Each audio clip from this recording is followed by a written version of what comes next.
This is the Big O Show. This is the Big O Show. And welcome. Happy Wednesday, everybody. Clay Ferraro here. Ira Winderman is getting ready for a late night, as I guess all of us are who follow the Miami Heat. Those of you fans who are going to watch the game tonight, in a different Miami Heat team than we're used to seeing. But at this point, Ira, it almost feels like every night's going to be a different Miami Heat team than we're used to seeing. So I want to kind of set the stage here, go through what we've seen over the last week, these last few days, and then also kind of go big picture with some of the stuff that Big O was talking about and some of the development with some of these players. But let's start with what's coming up tonight. I mentioned the Jimmy Butler injury at the outset here. What's the latest on what you're hearing on that, and when we could see him in uniform again after what looked to be a really scary injury? Clay, I think as soon as possibly Saturday's game in Phoenix. I think it was just a small turn. He walked to the team bus. There was video online yesterday in San Francisco as they headed up to Portland. I don't think it's as major as people think. I think he dodged the bullet. Now the question is, as I wrote in my Ask Ira at sunsentinel.com, will he finally tape his ankles?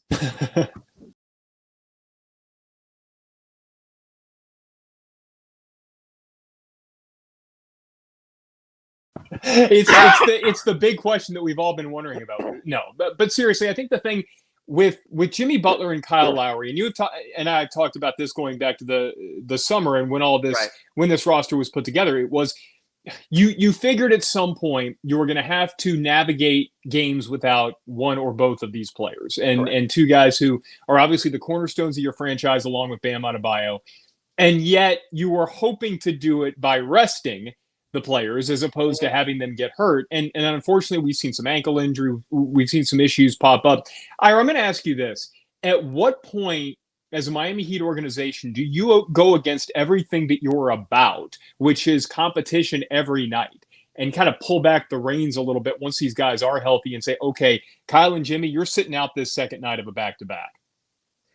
I think that's coming, and it's interesting. The NBA, when they reconfigured the schedule after San Antonio's postponement last week, they created a very interesting scenario. On January 31st, the Heat have a game in Boston. They were supposed to be off for 2 more days and then play in Toronto. They now moved that Toronto game up, put the San Antonio game in the Toronto slot. At Boston one night, at Toronto the next. Kyle Lowry's homecoming. But a game, because of Ontario civic rules with the pandemic, possibly no fans in the building. I wouldn't be surprised if Kyle Lowry sits out that game. I think Kyle Lowry wants to have the triumphant return, not an empty arena return. So I could see the Heat, because of border restrictions and things like that. Golden State did that earlier this year. They didn't send a bunch of players up to Canada. They didn't want to risk them not being able to test in and test out, especially on a back-to-back. So I think you're going to see a little bit of that. But Clay, I think mostly it's going to be what we saw on this trip. You could have made an argument after the Sacramento game to sit Kyle Lowry or sit Jimmy Butler, but they didn't. That's who they are. That's their mindset. It's sort of whatever you want to call to the walls. That's who this team is. So even Eric Spoelstra, very candidly after the game, speaking to us on a late Monday night, he said, I'm not as concerned about Kyle's foul trouble tonight. He played through those 5 fouls. I just wanted to keep his minutes down. Then he looks at his box score. He goes, yeah, I kept him all the way down to 38 minutes. And that was after he played 38 minutes the night before in Sacramento. They can't help themselves. That's just who they are. That's how they're wired. Clay, I think you would have agreed. I don't know how late you stayed up on Monday if you watched it all. There was a point in that game. They were down 7 or 8 points. You could have, to use Heat parlance, let go of the rope. They didn't. PJ Tucker hits a 3-pointer, 4 minutes to go. They're within 4 points in that game. I just think that's how they're wired. You can tell Jimmy he's done for the night. You can tell Kyle he's done for the night, but you know what's going to happen? They're going to walk up to the front of the bench, and they're going to go, put me in, coach. And you know what's going to happen if coach doesn't? They're going to walk right up to the scorer's table and put themselves in. It's just who they are and what they are. It sets a great example for the Omar Yurtsevins to come back after getting stitches, from players to push their way back from injuries. So I don't think you can deculturify, if that's the word, this team, because it's just not who they are. They play, they live in the moment. You saw Steve Kerr's quotes after the game. Yeah. I wrote about it. Anthony Chang wrote about it. Tim Reynolds tweeted it, where he said, hey, I've never seen a shorthanded team put up that kind of fight. They had no one, and then they lost Jimmy Butler. I think you have to accept it. If they run him into the ground, they run him into the ground, but they're going to be true to who they are. And because of that mindset, with all that's gone on, no Bam for the month of December, Jimmy Butler missing just a gazillion games. They're still 4th place in the East, home court, first round of the playoffs. It's just how they're wired. I don't think, Clay, you can change that. And by the way, Ira, I think that's a very good point, because if you don't get the 1 seed in the Eastern Conference, the difference between that and the 2, 3, and maybe even the 4, it's really not enormous. You're going to have to likely go through 2 of the, you're talking about the Milwaukees and Brooklyn. Like, those are the teams that you feel like you're going to have to go through. And Chicago. Yeah. So let's, regardless, the chances are, no matter where you finish, you're going to have to go through 2 of those teams in order to now, you don't want to get to 5 to where you're going to have to potentially play 3 of those teams. Right. Yeah. So, to where you could play Chicago in the first round. Then if you beat them, you play Brooklyn. Then you play, like, you don't want to have to get to that point. And yet at the same time, it's all about getting to the finish line in one piece. And with this team, it's that cohesive unit and the guys that you really want to see on the floor. And I want to go back to something you said, which is really interesting, because I've been of the mindset going back to even before the season started that I thought they should rest these guys in the second night of a back-to-back. And when it became apparent to me that they weren't going to do that was when they beat the snot out of Charlotte and then went on the road. I think it was to Memphis the next night. And I was thinking, all right, well, this is, hey, rest your guys. And no, they went out there and they kicked the snot out of Memphis as well. And so at that point, it kind of set the tone to me.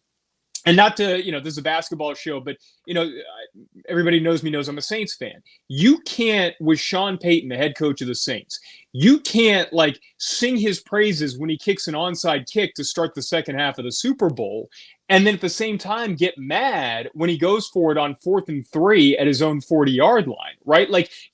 If you are setting this mindset of being aggressive, if you're setting this mindset and the tone and you're telling the rest of your team to do this, or I'm going to be about this, and then you don't do it in those moments of truth, or even the moments during the season that may not seem overly important, it starts to wear away at that identity a bit. So what you said, Ira, I'm going to shut up now. I'm going to stop even talking about resting these guys on the second night of a bet. I think your point about the Toronto trip is a good one because of extenuating circumstances. Yes. Sometimes it becomes overwhelming. Sometimes it's just too much, yeah. You have to be who you are. And as much as we can sit from the outside, it's not just you and me. Fans wonder the same thing too, about just kind of taking a night off, whatever. So, as much as we all may be wondering what is prudent in those situations, there's a culture and an identity that is built within those walls that you don't want to go against, that it's more important to maintain that culture than whatever slight risk of injury or anything like that there might be. Really quickly, guys, please make sure to hit the like button. That does us a big favor. And you guys are always awesome in the comments and dropping questions like that. So keep doing that, and we'll keep this thing rolling and try to make this as interactive as possible. So looking ahead to tonight's game, Iron, we'll kind of set the stage for the rest of the week. You mentioned you think that we could see Jimmy Butler back for that. It's a potential NBA Finals preview, just like the other night was. There you go. I mean, but that's the type of game that the Heat want. They want to show what they're about in that sort of game. So we'll talk about that coming up in a bit. But they won't show what they're about because you still won't have Bam Adebayo. You probably still won't have Dwayne Dedmon. You still have some guys coming back from the COVID list. The real Heat will make its season debut sometime in January or early February. This is all preamble. This is almost like the G League having a preseason for their showcase and then their regular season starting on January 6th. This is all these are almost all seeding games. You remember when they went to the bubble? Yeah. They played a bunch of seeding games and then the playoffs start. I honestly feel the first half of this NBA season is the seeding games. It's just show who you are or aren't. Okay, we know the Magic suck. We know the Pistons suck. We know that Cleveland's better than we thought they would be. We're seeing that Atlanta's not who we thought they'd be. So this is all the setup for what follows next. Teams are getting an order. Like you mentioned, Clay, it looks like at the top of the East, there is a definitive 4. In some order, it looks like Chicago, Milwaukee, Brooklyn, Miami. Then there's that second tier with Boston and Philly just can't quite get it right and turn up the other way. So that's what you're having teams set up in sort of their little general areas of where they are. Then we'll start the season. Players will come back. The entire league will have been infected and therefore hopefully have, not have to worry about COVID over the second half of the season. And then it gets real. This is all about seeding. These are, I guess I put it this way. These are the qualifying games. These are the positioning rounds. These are the time trials. Yeah, and that makes a lot of sense. Go to Vialoa. Good question and good screen name. Not as good as Scummy, but go ahead. Not as good as Scummy or Mari Goat Chalmers, which is what I would have picked for the chat. But asks about Victor Oladipo, and I think we're gonna get the same thing from Spo. If anybody dares to ask him, he'll say no update. But one morning he's just gonna go out there and he's gonna say, "Hey, guess who's available tonight?" That's how Spo does things. I will say this though, Ira, and I think you'll back me up on this. The fact that we have seen him on these trips, and the fact that we've seen, not this trip, not the West Coast trip, but the fact that he was traveling for the shorter trips, previous trip, yes, yeah, it feels like they're making an effort to keep him around the team, and all we can do is speculate, is because they're not going to ever say anything like this. But to me, it feels almost more prudent if he's not going to play, to not have him travel on this trip because of what's going on with COVID right now. Just league-wide, you don't want as many people there, but it just feels like, and this is getting back to the question, if he were so far away that it made more sense for him to just stay home the whole time and rehab on his own, whatever, then they wouldn't have had him getting on a plane and going on some of these smaller road trips before this. So it doesn't mean so this goes back to what you said a second ago, Ira, and this is where I want to kind of bring it full circle. Sure. You said we're going to see the real Miami Heat late January, early February. That's what I think we anticipate is going to happen. Do you mean Victor Oladipo is going to be a part of that? Do you get the feeling that by early February we could see him in a Heat uniform on the floor? You moved the target, so I'm glad you said early February. I think what the Heat are going to do is take stock of what they know, their known quantities, as they approach the February 10th trading deadline. Then they could say, okay, we know this now. We know who Max Strus has become. We know what Omer Yurtseven is. Take stock of what they have and then say, now let's take stock of the rest of the league. Who's available? What might be in play for us? And Victor Oladipo will sort of almost be in that Group B. They'll almost pretend that Victor Oladipo is a player available at the trading deadline. And they'll say to themselves, right now where this Miami Heat team is, with our needs, with our wants, where would Victor Oladipo fit in versus player X on another team? And if they say, well, we've had Victor in our gym since last April, last March, we know who he is, that's going to be our trading deadline move. That's going to be the player we bring in February 10th and fast track. Or, and Clay, this is interesting, because when you look at the Miami Heat on the wing right now, okay, you know that, let's go with our traditional starting lineup. Everyone's healthy, just for argument's sake. Humor me on this, okay, Clay? So you're using Bam and you're using PJ, you're using Duncan, you're using Jimmy, and Kyle's our starters, just for argument's sake. We know that Tyler Hero is our sixth man. Are you totally comfortable saying, and as soon as Victor Oladipo comes back, he plays ahead of Max Strus? Are you totally comfortable saying, as soon as Victor Oladipo comes back, he plays ahead of Gabe Vincent? So you're still taking stock of those players, seeing what they give you also. We get so caught up in sports sometimes on someone who was someone. You've seen this with the Dolphins, the running back they bring in this year, or someone like that. You might have used to have been someone, but you haven't been that someone for a while. Victor Oladipo hasn't been Victor Oladipo for a calendar year. So I think the Heat are also doing their hierarchy, and they're saying, you know what?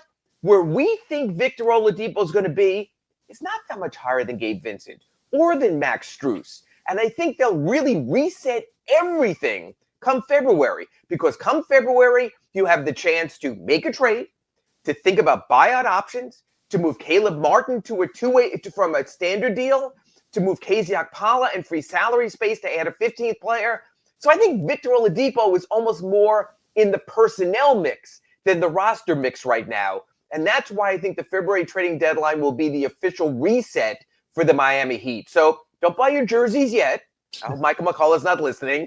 Wait till February 10th. Don't buy your team photos yet. I think you'll have a much better idea of who this team is. And right now, Victor Oladipo is no different than player X who might be available on the trade market for the Miami Heat. I think that's how you have to look at it. And so just so you say this all the time, you don't want aggregators to run with something. And just to clarify, I'm screwed anyway. But just to clarify what you're saying, it's not that you're hearing that he is like behind a Max Strus or a Gabe Vincent at this point. It's what I'm seeing. It's what I'm seeing with my eyes. In what sense? Because those guys have played so well? They play well because Gabe Vincent's not the throwaway 12th man, I thought, because Max Strus is not the one-dimensional hit shots, but is your 15th man player. Times have changed since Victor Oladipo was acquired. He was acquired at the cost of a first-round draft swap. The Miami Heat will be picking in the first-round spot of the Brooklyn Nets this year because of the convoluted trade and the way it worked out. Okay, you're going to have to drop 7 spots in the draft. That doesn't mean you have to play a player. It's not like you traded away a prime asset and now you're trying to justify it. It's not like you traded Goran Dragic or Precious Achiuwa for Kyle Lowry and you're damn sure you're going to play Kyle Lowry. Right. That's the difference. Don't get caught up in the name, people. Get caught up in the best possible winning combination for the Miami Heat. And so the inverse can also be true, though, too. Like, I mean, if they're seeing something from him where absolutely, and you see him, and I don't think he's going to be in the starting lineup anytime soon because I do think that Spo is going to like having that mix of guys that he has on the floor to start the game. I think they like the fact that the first shot of every game is a Duncan Robinson 3, that they find somebody to get him off of the screen. But to your overall point, it is they are not going to play Victor Oladipo because of his name, but they're also not going to play him because the other guys have shown that they're good. But even though Oladipo is playing better, we don't want to rock the boat. Whatever. Oh, no, they're going to play the best players. They might say, you know what? What we've seen of Gabe Vincent is the best we're going to see because of our years of institutional knowledge. We know this is the upside. Yes. What we've seen from Max Strus is nice, but he's an 11th man or an 8th man or a 7th man. We know that's the upside. Pat Riley's pretty good about evaluating. So is Andy Ellisberg, Adam Simon, the whole front office there, Eric Amsler. So I think they look at it that way, and they'll decide what the upside is. Then they'll decide what the upside of Vic is and go from there. But you know what? The Heat have always favored those who get on the court, who show it on the court, as opposed to speculative, because you get in trouble when you project what someone will be, and then Mike Bibby shows up, and he's not what you thought he would be. Yeah, and the good thing with Vic, and we're up against a break, and we'll get to it. Sure. The good thing with Vic is they've had him in the building. Like, they know what his mindset is. They know the work that he's put in. So, and I also, look, I feel like when we saw him close to healthy, when he was getting closer to healthy, at the very least, he may not be offensively the Victor Oladipo. He's still a defensive menace, man. And there are still things that he does that if you play against a Milwaukee or especially a Brooklyn, a full strength Brooklyn in the playoffs, you can see a lot of benefit that he can bring. All right, we're going to get some more of your comments, your questions here in the chat. Plus, I want to look ahead to see what's coming up next for the Heat. And could Jimmy Butler be back as soon as this weekend for what Ira is calling an NBA Finals preview? All right, not really. That's next right here on Inside the Paint. Welcome back. Rolling on here on Inside the Paint. I got a few good questions here, Ira, so I'm going to try to take them in order from where I saw them. First question from Hawaiian Punch. Do you get the feeling at all that the NBA is even considering canceling the All-Star game? That's a really good question, Clay. And the answer is abso-freaking-lutely not, because it's all about the marketing. It's about the prepaid sponsorships. Look, this year's game is in Cleveland. I have no desire to spend February 20th in Cleveland. I don't know if there are many who do, but they have this whole NBA at 75 anniversary planned and all that. There certainly will be COVID restrictions. It certainly will be different than usual. I think the world is sort of set on the fact that this latest pandemic, epidemic, or whatever, probably will be a January event.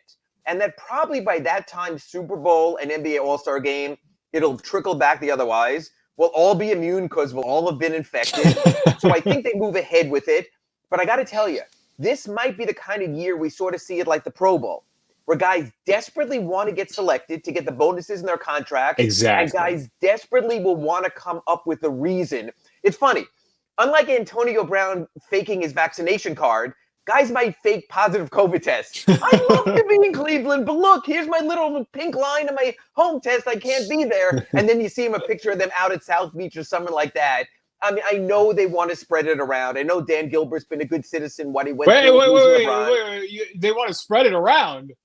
No, they want to spread around the wealth of the All-Star weekend, not of COVID, but honestly, I do think you will see a lot of that. I think there'll be some players, they love the honor of it, but there's a lot better places you can spend February 20th than Cleveland, Ohio, on the shores of the Erie. And just so people know, my family and I actually spent Christmas in Ohio, in Cleveland, in the Cleveland area, and man, it was cold. That's all I'm going to say about it. And man, do I sometimes wish that my in-laws lived somewhere else. But no, it's great to spend some time with family. I'm with you, by the way. Too much money involved with this. Right. No matter what adjustments they have to make, they will make those in order to put on the event because of everything that goes into it. Filthy Cat asks a good question, which is kind of like what Scummy asks a good question. When Dedmon comes back, and by the way, real quickly, do we know a timeline on that? Is there? I think by the end of this trip, he's traveling. It was 1 to 2 weeks. We're past 1 week. We're getting to the 2 week mark. So it's a matter of conditioning. It's a matter also how others are playing. I know this question is going to be about Omer Yurtseven. So it's a matter of, you don't necessarily get in the way of a good thing, but there also is a long view here. So continue, Clay.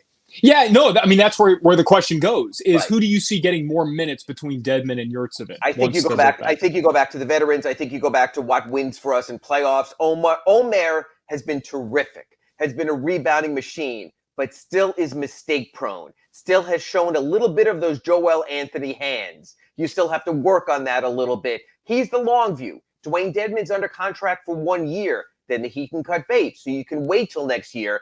Is still a long view with Omer Yurtseven. What he's done has been great, but what he's done has also been more of a featured element with so many others out, whether it was Lowry out or Butler out or some of the other wing players out. He won't be getting as many opportunities when everyone is whole. Dwayne Dedmon doesn't need the ball to defend, to be big, to rebound, to block shots, to take charges. So I think ultimately I love Omer's numbers.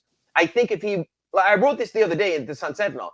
If he were to continue on this trend, I think he'd be in the voting for one of the all-rookie teams. His numbers have been off the charts. They've been almost rookie record-setting.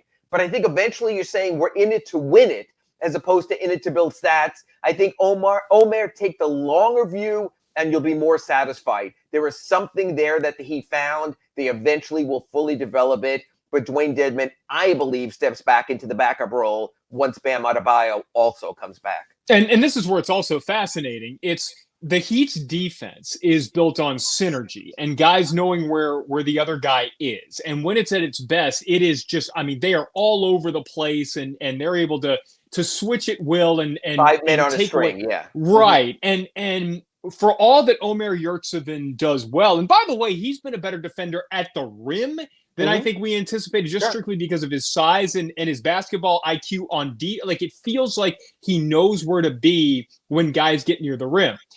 He's still very limited when it comes to foot speed and quickness when you have to go and move around defensively in today's NBA game. Now, that's something that might eventually come in time. Right. But for this team and how this Miami Heat defense is built, you want Dwayne Dedmon out there. You want the ability to have somebody like him. And the playoffs in contention are about minimizing mistakes when everything is magnified. Yes. Omer Yurtseven, God bless him, will still make 3 to 5 mistakes a game because that's what young players do. 100%. That's why Pat Riley doesn't play young players in playoff games if he can avoid it. So he'll grow through those mistakes. He'll go to the tape. He'll learn from it. Can he become a contributor down the line? Absolutely. Can he become a trade chip down the line? Absolutely. The question here is he going to be an Hassan Whiteside stats player, or is he going to become a playoff winning player? We're still not sure. He's still there. Right now, he's putting up the Whiteside type numbers. Eventually, we have to see if he could also contribute as a playoff level winning player. And something that I've noticed with him, and you can probably give a better view on this, is he seems to crave the teaching, the learning. Like there's it really struck me when Jimmy Butler takes somebody aside, and how many times have we seen Jimmy Butler working with Omer Yurtseven in practice? You have to have a special mindset to be able to deal with Jimmy Butler's way of mentoring. Tyler Hero has it. Omer Yurtseven seems to have it, and you hear other guys on the team talk about how he kind of takes to the tutelage in the right way, to where the mistakes that he's making right now, 2 years from now, you could see a player who has eliminated many of those mistakes and is an absolute monster that you can't keep off the floor, and instead you have Eric Spoelstra going in the lab and figuring out ways that he could potentially get Bam Adebayo for the first time on the floor with the true big man, that everybody's been asking for over and over again. So he's a fascinating player, and this goes back to what Big O was saying at the crossover, that he's the type of player that the Heat thrive on, and he may even have a higher ceiling than some of the rest. You know what, Clay? It's like what O talks about all the time about the Dolphins' offensive line, that you realize now you thought you could develop those players. They've reached their maximum upside, and their maximum upside in many cases really sucks. But you can see with Omar Yurtseven, there's still another level. Development stops when you plateau. You would rather have someone who's not as good right now, but can get better. But when players level off, that's when you say to yourself, maybe it's time to move on.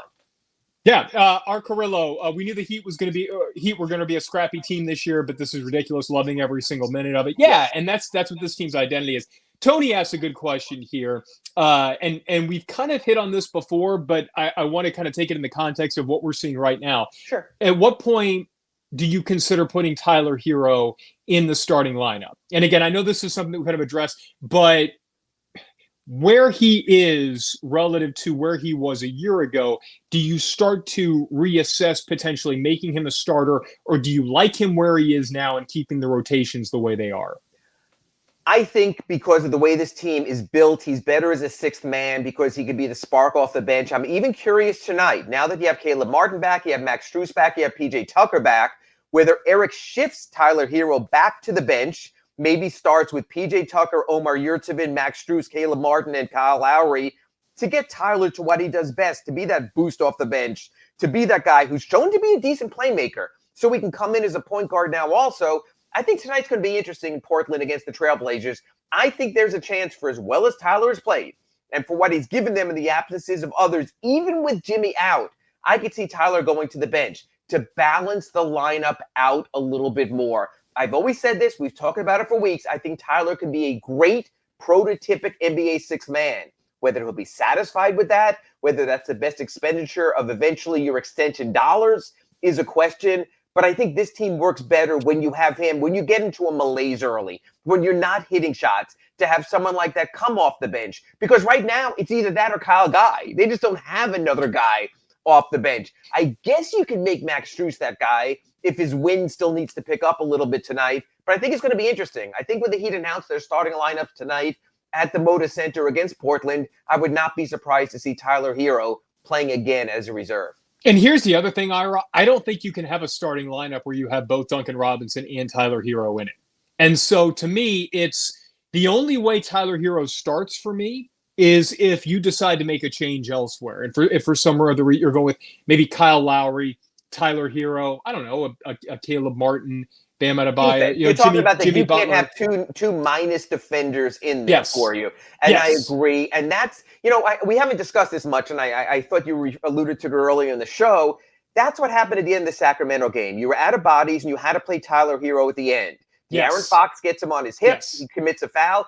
We knew they were searching out Tyler Hero. We know they search out Duncan Robinson in that situation. That was the problem. You didn't have a PJ Tucker to put in the game there. Heck, that might have been a situation the way Eric Spoelstra does things. He might have had Bam Adebayo and his length on De'Aaron Fox. And he's buddies with Fox, so he would have loved that the Kentucky days and all of that. So I just think that's a case where, yes, Tyler Hero is a minus defender. He is. God bless him. He tries, has the shorter arms. He just is. Duncan Robinson's a negative defender. John Schumann at NBA.com says that Duncan Robinson and Tyler Hero have the most points scored against them one-on-one in drives, points per possession this season. It's just who they are. So you're right. You don't want that squared in your starting lineup of Tyler and Duncan. You prefer at the end of the game not to have both of them out there, let alone one of them, which you can avoid, like you said, when the Victor Oladipos come back, or even if Gabe Vincent was there on Sunday. Gabe Vincent would have played that defensive possession instead of Tyler Hero. It's the times. Eric Spoelstra had no choice. You saw the result. Fox gets to the line, 2 free throws, game over. Yeah, and I mentioned it at the outset. In my opinion, the failure in that game was even less about that. It was some of the lazy offensive possessions. It just felt like some wasted 3-pointers. Yes. But, I mean, it's not worth going back and rehashing and even it. Jimmy Butler at the end saying, I should have taken the 3. No! You should never take the 3. No, if you want Kyle Guy to take the 3 when he was on the court at the end, if Caleb Martin was in there or Kyle Lowry was in there. But hero ball has its limits, and it's the same thing. Greatest player in the history of the Miami Heat, Dwayne Wade, no questions, debate ended.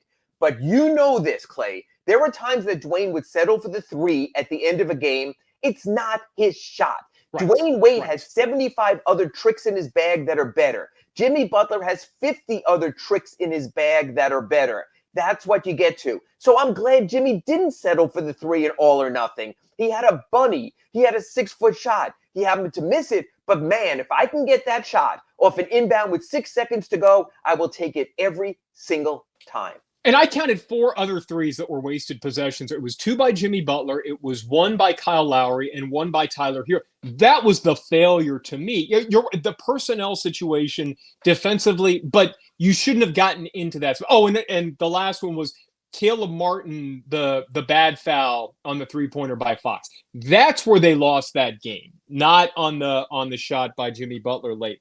And last question that I want to get to before the break. We have a couple more that I'll get to on the other side, but man of 1,005 holds. Do you feel as though the NBA needs to start thinking about going to a 20-21 man roster to allow it to be easier for teams right now to get guys out there quicker if they have positive tests? Well, they basically are doing that. And the Heat are carrying 20 players now. And all the NBA said is this. For each COVID guy that comes back, one of your emergency guys must be deactivated. So Eric Holman is listed that way for tonight's game in Portland because now Max Strus has come back. There'll be another player, Mario, Chris Silva, someone else, they'll do that. But let's be honest here, Clay.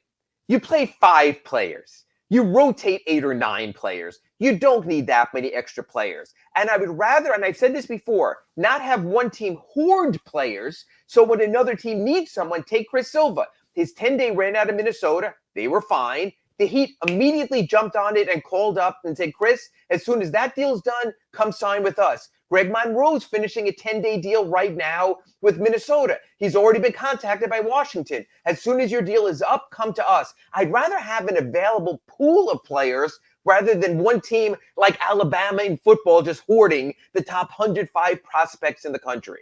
Yeah, and I think it's, to your point, it's about competitive balance. And, I think what they've done is make this pool of players available to where if you're getting down to the 20th, 21st person as it is, that's a guy who you typically wouldn't be playing anyway, and you're just in an emergency COVID situation. And frankly, I don't think there's a big difference between having that guy in your building on a Tuesday for a Tuesday night game or pulling him up from a G League affiliate that may be the closest to you at that point, like the Heat were having to try to do for the Spurs game, pulling in guys from Austin. Like, when you get to that point, you kind of just have to look at it as, all right, let's just get available bodies on the floor. Right. And if you find a way to squeak out a win, then great. But you have to kind of take it as being a sign of the times. Other side, Ira, I want to talk about these games coming up. Also, when are we going to see Rio? I want to see Rio. I want to get your take on that coming up next here on Inside the Paint. Welcome back, home stretch here. Clay Ferraro along with Ira Winderman, and apparently I was zoomed in on my nostrils there. So getting to some of these questions, Ira, I want to get to part 2 of Tony's question in a second, but something that John said and was kind of echoed here by Carlos about the regular season in the NBA, saying, I mean, basically we're at a point with the regular season where everybody kind of shrugs their shoulders, meaning the players, guys kind of shrug their shoulders, and it's all about the playoffs. Yeah, I think we agree in this sense. It's, you got to get to the finish line healthy, and you got to, now you don't want to fall into a point where you're in one of those play-in tournament type games, and you kind of risk seeing your season fall apart. You also would prefer to not have to go to the 5 or 6 line to where potentially you could have to play 3 of the, I don't want to call them elite teams, but 3 of the best, on your way to the play.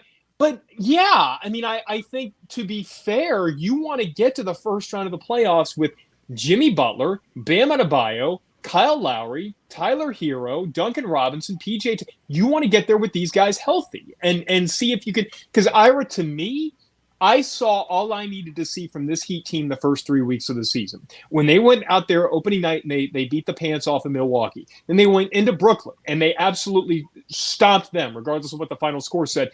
That told me this team, when healthy, is a contender. They are good enough to put out a lineup that could potentially go to the NBA Finals, but get to the finish line healthy. As long as you're there and you're in the top 4, Ira, I'll feel good about this. And I agree with what you guys said, John and Carlos. It's kind of a shoulder shrug as long as you can get there healthy. Look, this is a league where 16 of the 30 teams make the playoffs. With the play-in, 20 of the 30 teams play on beyond the regular season.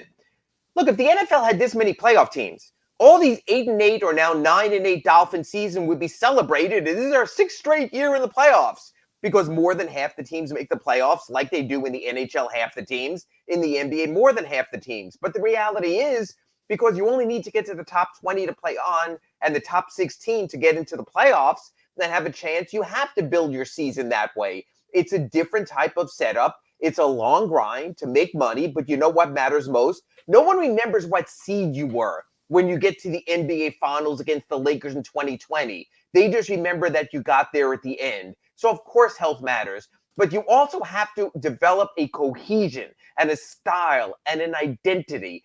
And as much, Clay, as you say the Heat had that in November and had that for a while coming into December, and then Bam Adebayo was lost, and then Markieff Morris was lost even before that, you need to reestablish that. You need to still give me in March or early April 2 or 3 weeks where I go, yeah, that's the game. That's the game. That's the rotation. That's the style. Then I feel comfortable. So you still have to build back up to something during the regular season as well. You have to know who you are. You can't be searching in the playoffs. I've seen the Heat do that too many times, try to find out who they are. Start Mike Bibby, don't start Mario Chalmers, change your lineup there, full court pressing in Charlotte when you're down during Riley's last year in the playoffs. You can't do that. You also have to know who you are. Yeah, and to that point, though, I think what you just said, which is key, with this team and with, I think, what has been established, you probably do need 2 to 3 weeks. It's not 2 to 3 months, right? And I think that's kind of, when we saw the first couple of weeks of the season, it was like, and I think you and I talked about this in the preseason, it was like, oh, I don't know, I don't feel like this team that we're going to see in November is going to be as good as the team that we're going to hopefully see in March and April.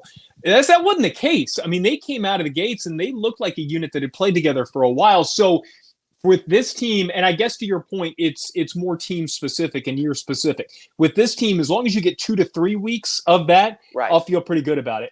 And Carlos follows up and he says, with that in mind, why do they play 82 games? In all seriousness, it's a waste of the season. Cut 33% of the games and make the season worthwhile. I'll tell you why. TV contracts. So you're not cutting 33% of the gate revenue. You're not cutting 33% of the salary. That's why. Once you reach a level, it is very hard to dial it back. You just don't see that. Look at the NFL. They were comfortable at 14. They were comfortable at 16. But there's more revenue at 17. So I maybe I'm wrong, Clay. Maybe you can find an example where a league or even colleges or anything have trimmed back their schedules. It doesn't happen. It's a revenue machine. It's amount of television dollars. It's amount of attendance dollars. It's amount of marketing opportunities. So we're never going to undo this. It's never going to be fewer. They might take some out for an in-season tournament or something like that, but you're still going to be overwhelmed. And you know what? People still watch because it's something to do. It's nothing worse, at least background noise in your house on game nights. Yeah, and the other thing, too, is the playoffs are about teams. The playoffs are about the championships. And yes, it's about guys establishing themselves as all-time greats.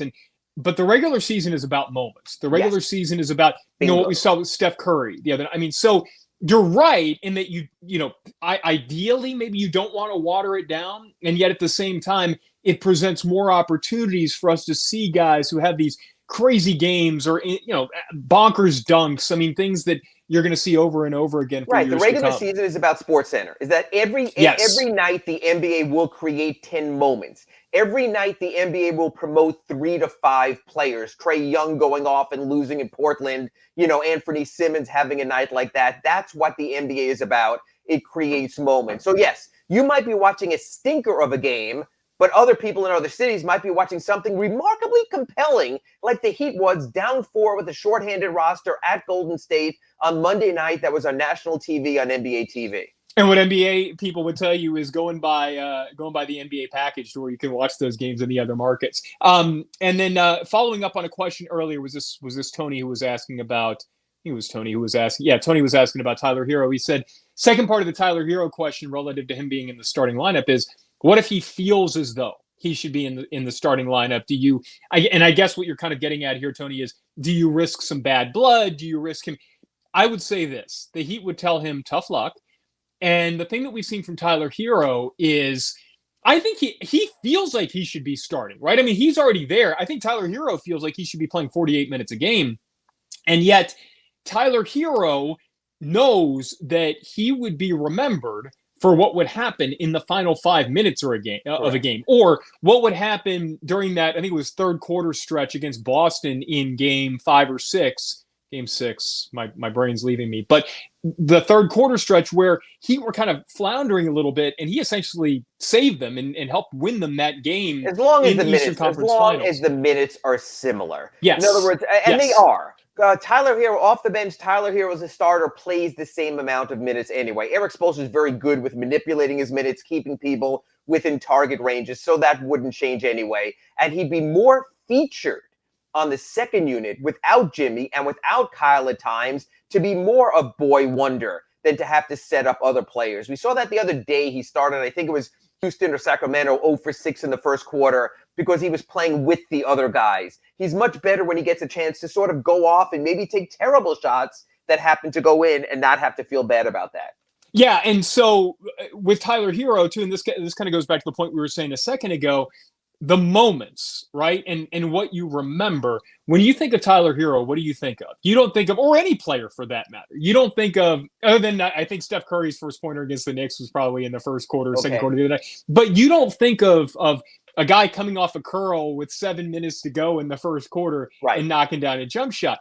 You think about the three-pointer that Tyler Hero made against Philadelphia his rookie year after the steal from Jimmy Butler in the arena. You think about what he did, the snarl in the NBA Finals. Right. You think about I think it was against the Bulls where he hit the three-pointer and he pulled the air. Things that you do late in games, things that you do in those moments of truth. You think about that a lot more than you think about what you might do at the start of games. Coming up, we got the game against Phoenix in a few nights, but I want to start with the game tonight in Portland.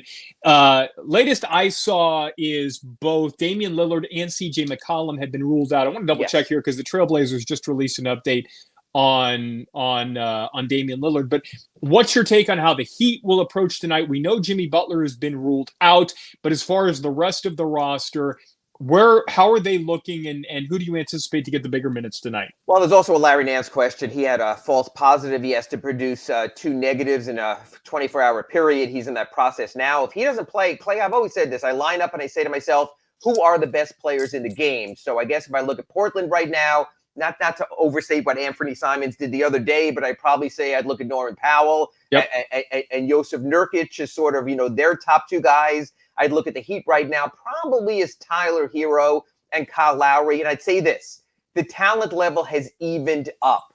So I think the team, maybe with a better coaching, I think right now we give that to Erik Spoelstra, with more motivation.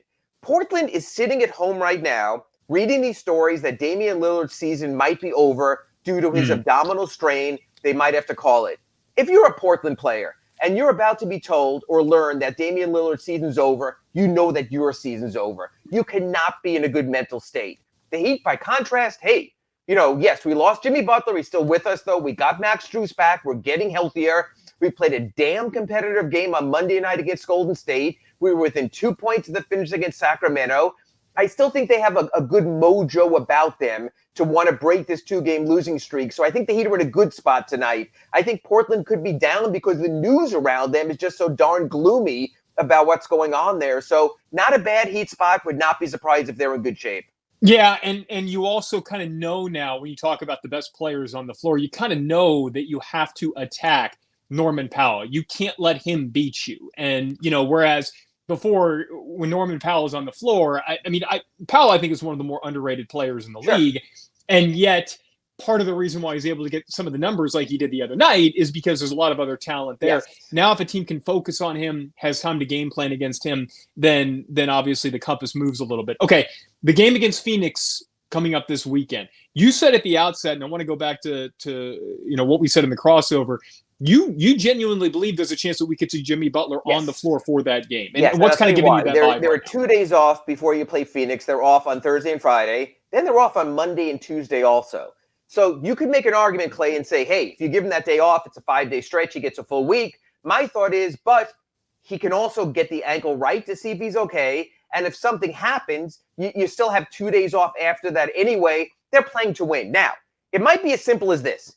If they get the victory tonight and they win in Portland and they move to 2-2 on this trip, they might say, you know what? 2-3, we're fine. We're going to be 8 games over 500. Life goes on. So tonight's result could play into that. But I think Jimmy's a gamer. He's out there already. He's traveling. He's walking, without a boot or anything anyway. I know there's some thought you don't want to come back too soon. I think he's the kind of guy who pushes it. He wants to be out there. He wants to be out there for his teammates. Bam is already on the trip. He's getting encouraged. I just don't think it's nearly as serious as people initially thought. Man, you talk about prayers up, dodging a bullet. Like that was crazy. And to your knowledge with this is not a high ankle deal, right? I mean, this is just your typical. Look, all I know is I've spoken to the people close to Jimmy. I've spoken to people on the team. I've spoken to people who know Jimmy, and they say, nope, we dodged a bullet on this one. So no, I saw originally, it's weeks. It's going to be, maybe a month or so. It's not an Achilles. The Heat would not have him strolling out and about if it was anything they were that worried about. And honestly, if there's anything they were that worried about, he would have been on the medevac coming home and fully getting treatment from Harlan Selznick and their own medical team. That's why I'm not as pessimistic maybe as some other people are. What do you do moving forward? And let's assume that you've got Omer Yurtseven, you're going to have Bam Adebayo back, Dwayne Dedmon. I mean, we've talked about how the Heat don't want to rest guys, right? And yet, at what point do you look at this thing and say, okay, we like the development that we're seeing out of Omer Yurtseven, and we want to see that continue? Or is it one of those things where he's immediately pushed to the back burner once you get back a Dwayne Dedmon and a Bam Adebayo? Yes, because you're going to develop out of emergency. We saw that. We never thought they would develop Gabe Vincent this season. They had to. We never thought they'd develop Max Strus this season. They had to. We never thought they'd develop Omer Yurtseven this season. They had to. Those times will come organically. Guys will test positive. Guys will have minor injuries. Guys will need time off. Guys might have, unfortunately, I hope not, family emergencies. It's happened organically, Clay, and that's what'll happen over the second half of the season. It will happen organically where guys will get called up, and the old Udonis Haslem, be ready so you don't have to get ready. That's what they are, and that's the carrot. Because all these guys know they will get the call if they're needed, and they damn well better be ready to back up what they've done to this point. So you're going to go back to your regular rotation. You're going to go back to the lineup of Bam and PJ Tucker and Duncan Robinson and Kyle Lowry and Jimmy Butler. You're going to go back to the first two off the bench of Dwayne Dedmon and Tyler Hero. Not as sold on Markieff Morris anymore. He's only played 10 games. Other guys have stepped up. He was never a guy in the offseason we said, this guy will be an absolute essential component. I think Markieff Morris is going to have to earn his way back. I think that's a little bit of the difference. Which is surprising, by the way, because not surprising as much as it is if you had told us that going back to when he got hurt against Denver, he had been playing a pretty significant role as far as role players go. Final 60 seconds here. If you're going to give me one of the names of all the players you just mentioned, the developmental guys, to make a difference between this team winning a playoff series and not, who would be the guy to come in on the magic carpet and potentially be that guy that's going to be that Heat success story that makes the difference between them winning a series and not winning a series against one of those better teams? As of now, it would have to be Gabe Vincent for this reason. He's only backup point guard. He's shown he's good enough. Now, if Victor Oladipo comes back, might not need him. If player X comes in a trade, might not have to use him. But right now, of all the guys I mentioned, Yurtseven's not essential. You can have Dedmon and Adebayo. Strus is not essential. You're still going to have Hero and Duncan Robinson on the wing. but you don't have a backup point guard, and Kyle Lowry will miss time. Might get injured in a playoff series. We saw that with Goran in that series against the Lakers. We saw it with Bam there. So I'd say of all the guys you have developed, the most important at the moment right now, until we know about Victor Oladipo, I'd say is Gabe Vincent. Way more essential than I ever could have fathomed when this season started. That's why he's the man. Ira Winderman, Ira Heatbeat. Follow him on Twitter, guys. This has been a blast. We do it every Wednesday right here on The Big O Show.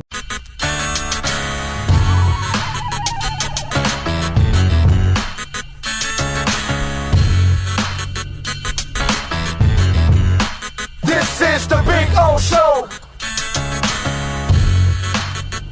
This is the Big O Show.